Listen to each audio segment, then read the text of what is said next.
Salam dəyərli müəllimlər və müəllim olmağa hazırlaşanlar. Zəka Ateliyyəsində hər birinizi xoş gördük. Bu gün yeni bir mövzu ilə yenə görüşünüzə gəlmişəm.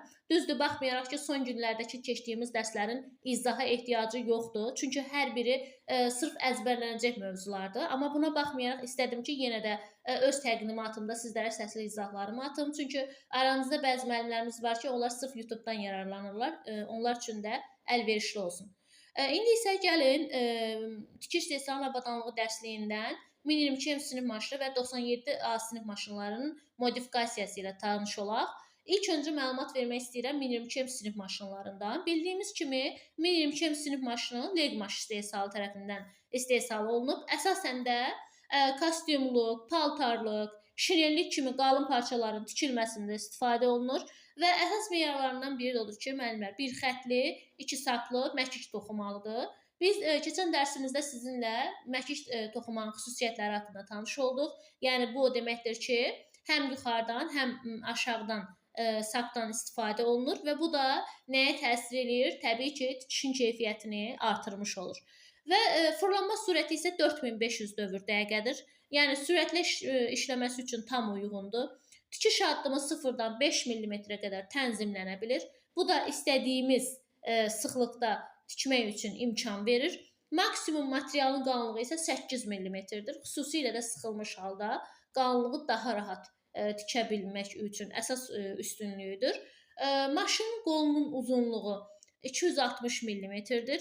Bu isə geniş parçalarda daha rahat işləməsi üçün şərait yaradır və iynə olaraq isə əsasən 90-150 arası iynələrdən istifadə olunur. DÜIST-dəki həmişə olduğu kimi, yəni 22-249-82E standartlarına, tələblərinə əsasən hazırlanır. Və bəs gəlin görək bu maşınların xüsusiyyətləri hansılardır? Deməli 1022 sinif maşınında mərkəzləşdirilmiş yağlama sistemi var müəllimlər. Bu da maşının bütün hissələrini eyni anda yağlaması üçün əsas şərait yaradır. Avtomatik sap dolayan qurğusu var. Artıq sapları dolamağa vaxtımızı itirmirik.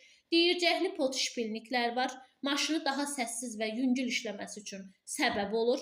Dişli qayış ötürücülüdür. Bu da səsin azalmasına, maşının uzun ömürlüyünün artması üçün şərait yaradır və sonda isə parça ötürmə mexanizminin olmasıdır. Bu da aşağıda yerləşdirilir. Əsasən tikiş zamanı sürtünməni azaldır, tikişi daha hamar olması üçün şərait yaradır. Bəs 1022M sinif maşının modifikasiyasına nələr daxildir? Modifikasiyasında isə 1022M3 və 1022M4 maşınları haqqında məlumat verilib. Deməli, yüngül və uşaq geyimləri üçün əsasən 1022M, daha doğrusu 1022-3 maşınlarından, paltonun hissələrinin kəsilməsi üçün isə daha çox 1022-4 maşınlarından istifadə olunur.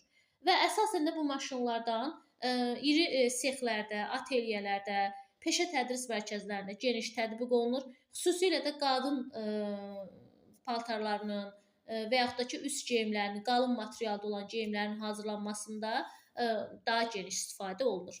Daha sonra isə məlumat vermək istəyirəm 97A sinif maşınından. 97A sinif maşın açar sözü odur ki, yüngül parçaların ustasıdır.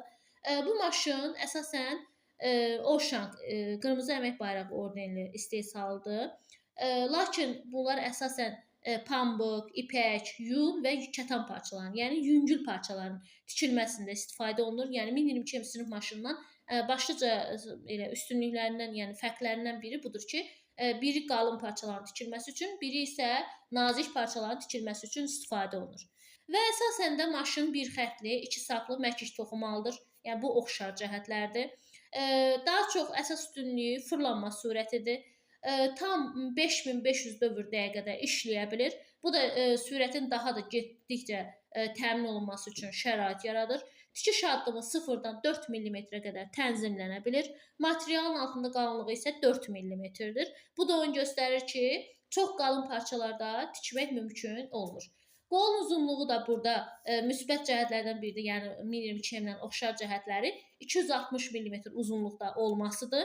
Bu da işləmə sahəsində kifayət qədər geniş yer olduğunu göstərir və əsasən 120 nömrəli iynələrdən istifadə olunur. Və xüsusiyyətlərinə baxanda isə əsasən təkmilləşdirilmiş parça-paran mexanizmlə təchiz olunmuşdur.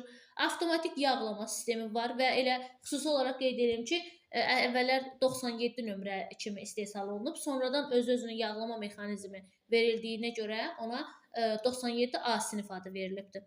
Və əsasən də paltoların astarlarının yan kəsiyində, tikişlərin keyfiyyətini artırması üçün, həm də yüngül parçaların, həm astar hissələrinin tikilməsində vacib yəni işləri görən maşın növlərindən biridir.